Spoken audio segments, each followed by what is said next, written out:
Hey everyone, thanks for tuning in to another episode of the 608 SoundCheck. Today my guest is the Crosse Confluence. Believe in things that you don't understand, then you suffer. Superstition is the way. No. The Crosse Confluence is a student-led band comprised of students from Logan and Central High School right here in La Crosse. Today we're going to sit down and talk to them about the origins of Confluence, some of their favorite shows, and where they see the future of the Confluence going from here. So sit back, relax, and enjoy this episode of the 608 Soundcheck. Thank you. Hey, how's it going, guys? Good, how's it going? Fantastic. Good. Thanks for joining me here today in the PAC. What do you call this here? Yeah, it's the theater. The theater at Logan High School. So I am joined by the La Crosse Confluence, as I said earlier today, or part of it. It's a very large band. If you haven't seen the La Crosse Confluence before, I'll let you guys talk about it. What is the La Crosse Confluence? It's a student-led band, or like with a little bit of help from these guys as well. A lot of help actually. And we go all across the La Crosse area, playing different shows, and we're like a variety cover band. And we play a whole bunch of different songs, and we have a full horn section. We have guitars, drums, everything. We have like usually 7-8 vocalists. It's cool. We play a whole bunch of cool stuff and a wide range of different things. There's actually typically been approximately 25 people in the group, and it works well because people rotate in. Some guitar players are better at this than they are at that, and or keyboardists or vocalists for sure. So it allows us to play a huge variety of music at any given show. Only thing I would add is we also sort of group source the type of songs we're going to play, because we advise the group. We're different ages than the students, and so we kind of bring different ideas in terms of genre and time period, and so we like to try to get a variety that sort of spans many different genres and many different decades has been sort of the goal for the years that we've run the group. So that's actually something that I wanted to kind of talk to you guys about coming into this show. I was wondering, because I have seen the Confluence a couple different times, once at Moon Tunes and then once at the Restore the Block event. Oh, yeah.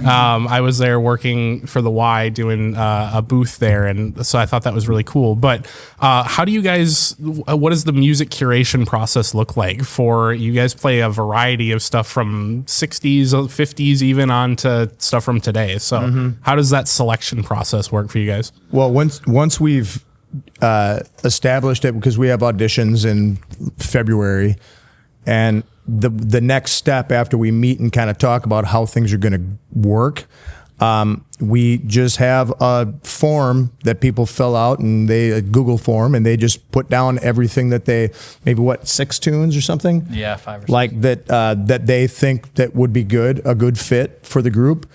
We usually have a couple pet tunes that we want to sneak in there too, but mostly it's tunes that the students pick. And what always blows my mind away is that we played Carry On Wayward Son a couple seasons ago, and that was a student. Like, these guys are picking good tunes that I wouldn't have thought they would maybe know. Okay. So they're looking at Kansas, and they're looking at I don't know what else. They're looking at Chicago and stuff that are really great classic tunes that they know and they want to play, and they're tunes that kind of reach out to everybody. So it's super, super cool that they do that. when we get that list from our students, me and Brian as the co-advisors have to sort of pass it through a filter for content, but we largely try to not interrupt the process because our students do tend to pick pretty awesome music. And so as long as it's, you know, a certain level of appropriateness, it can usually get a green light, and then we start working on it. And it's a pretty rewarding process, I would say. We also tell them that, like, were you going to say something? Yeah. Go ahead. And then we, like, kind of throw in songs throughout the season. Last year we picked Amy in the middle of it just because we thought it would fit kind of our vibe. And I think that was one of our best songs of the season, is stuff when we throw it in just through the thick of it. In fact, the first year, we'd been going and things had been going well. And of course, that was the first year. So we didn't even know the first year what we were getting into. Adam and I weren't sure if this was going to work or what was going to happen. And then we were getting towards the end of the season, I think. Well, maybe not. We were getting towards our performances, like really getting into our performances. And somebody said, hey, what about Devil Went Down to Georgia? And we were like, and then we rehearsed it, and it kind of become a crowd favorite of ours. And one of those ones that we really try to play basically a different set each year of, 25, 30 tunes, to completely different tunes each year. Okay. But there are some, and that's one of them, that kind of keep coming back because they're so great, and the crowd loves them. That's awesome. I didn't even know that you guys had like a revolving set, like try to do new things every year. That's really, really cool. How from like a student perspective, does that, like, if you've been in for, more than a couple years, how does that kind of go about? Do you like feel bad letting go of some of the old favorites and trying to make room for new stuff, or how does that go? Yeah, there's definitely some songs that you like to hold on to. Like we've played Devil Went Down to Georgia. We've done Love Shack all 3 years. The past 3 years that we've done it. There's been a lot of songs that are hard to let go, but then after you are in it for so long, you're like, you kind of get sick of the songs. And you're just like, you're ready to kind of move on and, get a fresh set. So, for us, we both came in when we were freshmen. And now to see like the growth and the difference of what we've been picking over the past couple of years. I mean, we've done some really, really complex, stuff and stuff that's been really hard to work out. So it's been awesome to, do all that stuff. But yeah, there are definitely some songs that are hard to let go. As an instrumentalist, it's really easy to commit these songs to muscle memory after playing them season after season, especially Love Shack. That's one that one of our warm-up tunes in our wind section is just playing Love Shack over and over. It's what we play for pretty much every sound check. And some of the tunes, I would say that I would probably never listen to them again, if I could be honest, if I wasn't playing them as an instrumentalist. But there's also that aspect of like, music is me. And like these songs, they're technically a part of my experience. Even if I don't like them, I got to play them, and that's okay. And I'll say every band that plays cover tunes has a few songs that they wish they didn't need to play, even original bands, but they have to play that song because people know it and they want to hear it, and they're so tired of that song, and they have to play it anyway. So you just accept it, and the crowd loves it, and so if the crowd loves it, that makes it a little bit better. But I think every band has songs that they go, oh, okay, we're gonna play this song again. Yeah, feeding off of the crowd energy is definitely, like, it's a huge incentive to get through some of those that you might not otherwise have the mental willpower to get through. I kind of wanted to dive a bit into as well, like for you guys, how did this all start? What are the origins of the Crosse Confluence? Because this is such a unique thing that I don't really see. It's sort of, and I apologize if anyone makes this and it is annoying, but it's very School of Rock, right? Like it's very kind of like that. Fair. Mentality of like taking a traditional band orchestra type of program and moving it into the world of like rock music and that kind of stuff. So how did that come about? I think probably the biggest convenience for us was the timing of how everything worked out. The first year of Confluence was, if I'm not mistaken, it was my first year at Logan, and it was also the first year that we really didn't have an instrumental offering in the spring. Traditionally, we had like a pit band that had done musicals, but they were going a different direction. So we were looking for something that would give instrumentalists, they can come after school and work on some music that they're interested in. And so it was Brian's sort of idea baby. And he came to me and basically asked if we could try to form this group. We didn't have a clear vision of what it would be, but what we knew we wanted was students getting together to make music. We knew we wanted it to be driven by the students, and sort of that's why we call ourselves advisors and not directors, because we try to, especially as the group continues to get stronger and stronger, push some of that responsibility onto them, which has been a really cool process because you mentioned School of Rock, and similar to that, like at the end of the movie, the kids are sort of just rocking out on stage on their own, and it kind of becomes sort of a transitionary moment. And for me, I've seen that in small steps, but also like year over year, we're looking at 2 students who are now hopefully going to be 4-year members. And so three or four. This will be year 4, Yeah, this will be right? Four On students their that senior will be year. 4. And one of the other intentions that was to bring Central and Logan students together. And that predates, like, there are some other music things that are kind of moving together, like show choir is together. It's a thing as well. But we really were intentional about wanting to balance Logan and Central students together in this thing too. Part of the origin of this is from when I was in college, I was in an organization that did basically what this is, but it was for a big fundraiser, and we rehearsed a ton, and then we had like 3 shows on one weekend, and we played a lot of the songs that we have played in Confluence, the older songs. We played the Chicagos, we played the Walking on Sunshine, which we've played here, a bunch of, you know, sort of Earth, Wind and Fire kind of stuff like that, and it was hugely popular, and I loved it. And I've been teaching here since 2001, and I've always wanted to do something kind of like this. And the timing was just right. As Adam said, it just, the stars aligned, and I got a colleague that was on board with doing something like this, and we just happened to have all the right students, I think, at all the right time to do something that was super cool for kids.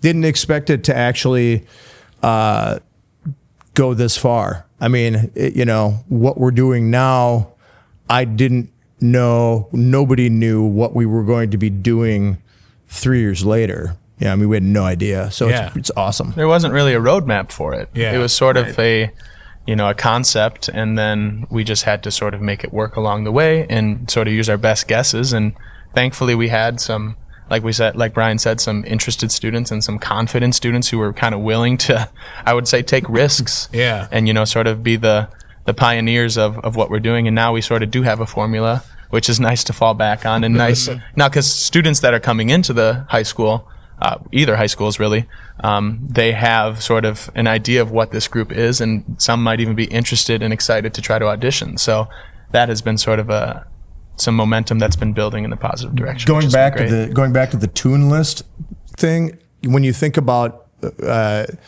if we tell everybody you can donate, you can suggest 6 tunes. Okay, what's 6 times 25, right? I mean, and we're going to play 30 tunes. So basically, it's kind of like you putting these tunes down.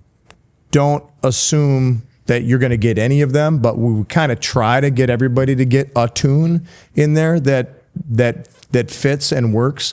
But the first year, the kinds of tunes that students are suggesting are better now because they know what it is. Mm-hmm. And the first year, I can't remember any names of any of the songs, but there were some that was like, okay, well, we can't do that. We can't do that. Now we actually might be able to do some of those now because we just have more experience, and we know how to help them, and they know how to figure stuff out faster than they used to. I think everyone's a little better at troubleshooting and figuring, because we've got to see, the bridge isn't working, and then they all look at each other and they have to work it out. And so that process has gotten faster year over year, because I remember a couple times the first year of Confluence that we spent a good hour on a single part of a song, which is, part of the process sometimes. But well, and these guys will remember that the first year there was a lot of us standing there saying, "You guys go figure it out." And they were saying, "Teacher, tell me what to do." And it was like, no, you guys figure it out, And then we don't just sit back. We're very busy and very involved, and these guys know that. But one of our things is to try to get the the kids to take it, and it's their group, you know. And I think most of them really feel like it's really their group, and it is. But having them take that next step to be able to troubleshoot things on their own, that was kind of a game changer when that light bulb went on. Yeah. Really cool. That's I love that. Coming from the performance side of it, so you've been a group for what, 3 years now, roughly? Yeah. In that time, you played a lot of different shows. What are some of the favorite shows you guys have done? What are some of the coolest show experiences that you got to have out of this? So the first year, this is when I remember, the first year we played, we were a group, so we would have been freshmen. It was the very first year. And so we started the year, we had... Nobody knew who we were. Nobody knew who we were at all. We had a couple shows booked. We eventually gradually added on over. So Moon Tunes came to us, my dad's... Terry came saw you guys play at the main. Yeah. Terry Bauer, the guy from Moon Tunes, who's the head honcho, came and saw us play at the main and apparently was just absolutely mind blown. And so they had an idea where Riverfest sets up in Riverside Park. And so that takes away a couple weeks of Moon Tunes every summer. And so they had an idea where they would move Moon Tunes for a week to Logger Stadium over at Copeland Park. And so they did that, and we were offered to open up that show, and I just remember it was so cool because nobody knew who we were, and all of a sudden we're, in a couple months later we were playing for 2,000 people. Wow. And so that show, I don't think Stadium. Stadium too. Right. That was, so I think that's a show where I'll never forget how just awesome that show was, and the crowd went bananas. They loved it. So there were some cool moments. Yeah, there were some cool moments of that show. I'll never forget that. That's one for me. I've always loved playing at Moon Tunes because I grew up going to Moon Tunes every week with my family, well, most of the weeks. And I remember seeing Tug and some of the other cover bands. Yeah. And it's just amazing to see it from another perspective, from on stage, to see that mass of people that we are in occasionally. And it's just wonderful because, there are people in our band who directly speak to the crowd, like Colin, and then we've got Shay and some other people, and they're pretty much household names in lacrosse by now for the people that go famous, man. For people that go to these things, they're like, oh my God, that's Colin Malum. He talked to me in the audience. And it's just so awesome to see. How has Confluence sort of shaped your view of music as a whole? People can come into high school and do band or choir or orchestra, and a lot of kids go through these programs, and some might go on to do it in college, things like that. But it kind of stops for a lot of people after high school because there's not a lot you can do in the community with a bari saxophone compared to a guitar, right? Mm-hmm. Or some sort of rock music instrumental. So how does this shape how you view music going forward once you're going to be out of high school? Do you have plans to continue to play, and what does that look like? Yeah.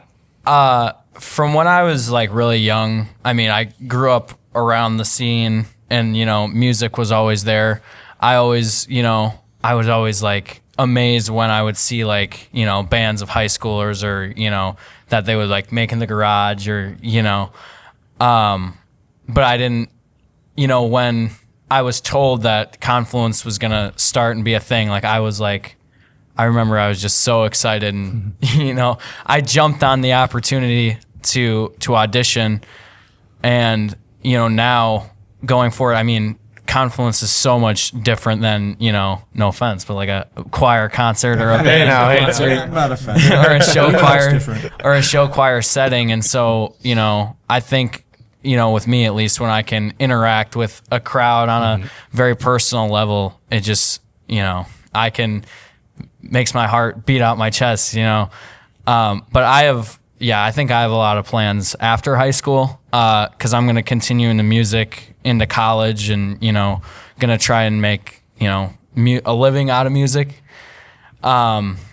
but I think now with this now I also have more of a roadmap of, where to begin with a band and stuff. And, now it's, I can say like I was in Confluence in high school and now I can start my own stuff, writing my own music and just doing different things. And so I'm really excited for where my future in music is headed, in that a lot of that started because of this group.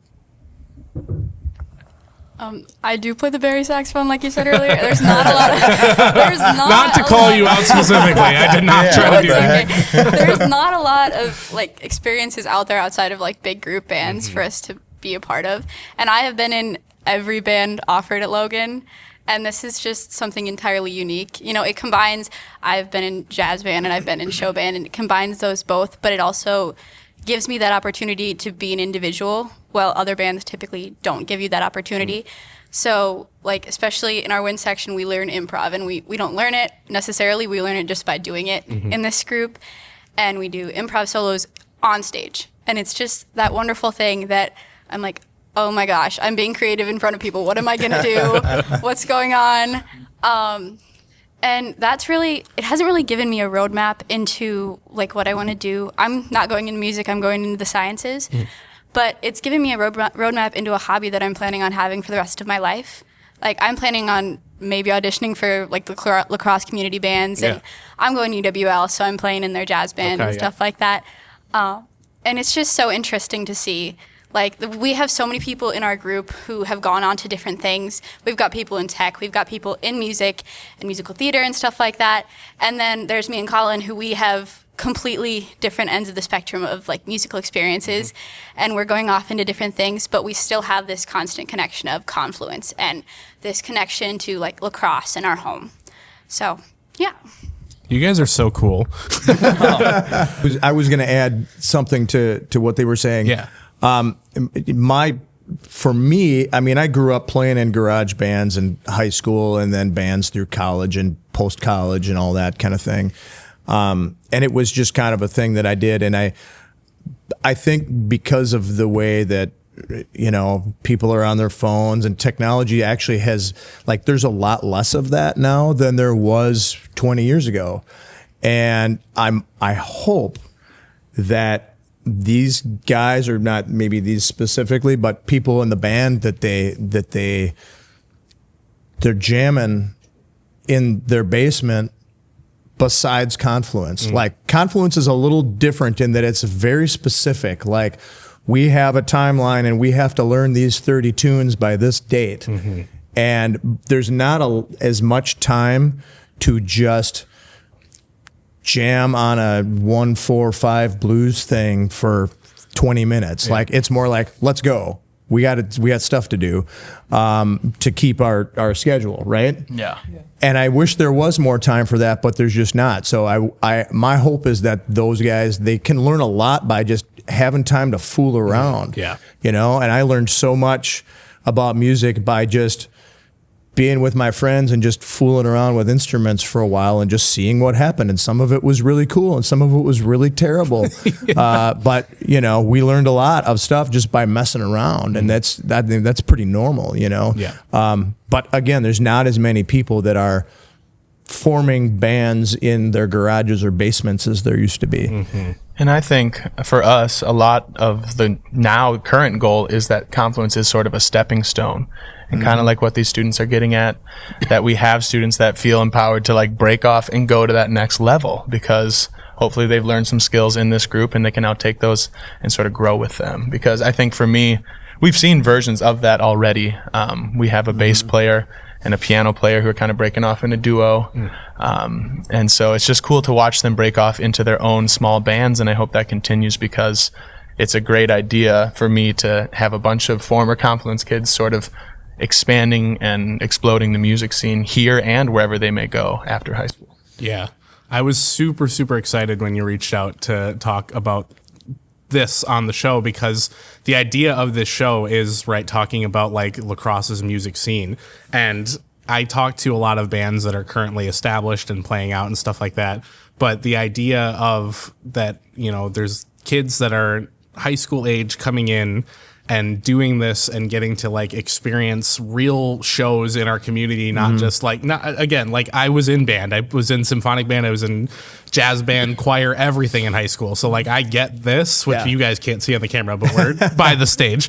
But I get this, you know, I was percussionist and all this other stuff. But there's something about like getting to get out into a real like Moon Tunes is such a vital thing in our community, such a cool thing to be a part of and to perform at. So having a group of students be able to go and do that for what is like a school group, but also like their own thing, it's just really, really cool. So I was super excited to come in and talk to you guys about that. You know, the other thing is like just these guys learning how to wrap cables and set up monitors and talk to a crowd and go through all the steps of being uncomfortable talking to a crowd and trying to rehearse in your head what you think is a good idea to say and then rethinking that or it's, you know, there's still extra time and you have to fill it and you've already said the stuff you thought about saying or a keyboard. Here's a good story for you. So this is like our first big show is at the band shell. Wasn't for Moon Tunes. We just rented the band shell and set up a show. And it was the first tune, and it was, what was the tune? Don't Stop Believing. Don't Stop Believing, okay? I like how he has it on lock. He's like, I'll never forget. I'll never forget that. We got our keyboard players up there. We got Coraima Boyle is singing. She's an awesome singer.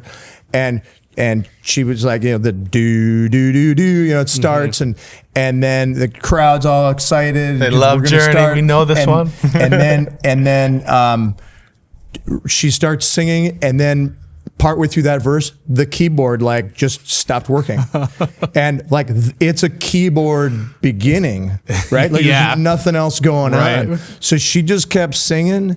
And it was super, and it was kind of like a movie where like it suddenly somebody goes to the mic and then there's a little feedback and then it's all uncomfortable and you know people are, and then something happened slowly and somebody got another keyboard working. They like figured it out on their own. And not to a second keyboard. Not to totally call Cora out, but I think we were all a little nervous and she might have started with the second verse right away. I think she started with City Boy. That was one of her things. Sorry, Cora. Sorry. Yeah. We love you. You do a great job. But and then over the next like 1 minute, suddenly it like built up, and then it actually, because it was Don't Stop Believing, it was actually even better because it was like literally Don't Stop Believing. We can get through this, and then it ended on this big triumphant like great thing, and it was like something out of a movie. It was like in Guitar Hero when you can see the little meter go down and the crowd's angry, and we slowly won them back over the whole course of the song.